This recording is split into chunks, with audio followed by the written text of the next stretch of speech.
আপনারা জানেন যে গতকালকে এই মামলাটি রিট মামলাটি শুনানির জন্য দিন ধার্য ছিল এবং আদেশের জন্য ছিল এবং গতকালকে যখন মহামান্য আদালত তাদের আসন গ্রহণ করেন এবং এই মামলাটি আদেশের জন্য উত্তোলন করা হয় তখন মহামান্য আদালত তাদের একটি অভিব্যক্তি ব্যক্ত করেছিলেন যে তারা সংক্ষিপ্ত সময়ের জন্য একটি রুল দিতে চান, অর্থাৎ স্থিতাবস্থা আদেশ দিতে চান।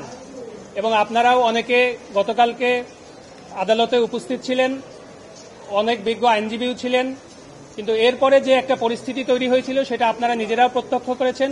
সেখানে জনাব ইশরাক হোসেনের পক্ষে যে আইনজীবীরা ছিলেন তারা সেখানে তখন আদালতকে এক ধরনের আনডিউ প্রেশার দেওয়ার একটা চেষ্টা করেছেন এবং আজকে যখন আদালতে আদেশের জন্য দিন ধার্য ছিল আদালত শুরুতে উঠেই তারা এবং ডেকে নিয়ে এই বেঞ্চের অন্যতম বিচারপতি জনাব দেবাশিস রায় চৌধুরী তিনি সরাসরি বারের সভা ডেকে বলেছেন যে গতকালকে পাস করে শুধুমাত্র খারিজ করেছেন বলে কোর্ট অভিমত ব্যক্ত করেছেন। আমরা ইতিমধ্যে আমাদের ক্লায়েন্টের সাথে কথা বলেছি।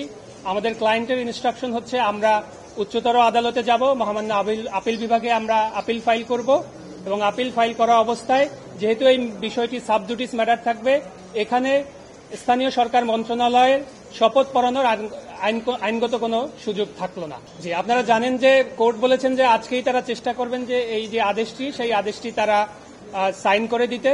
আমরা নকলের দরখাস্ত দিয়েছি ইতিমধ্যে।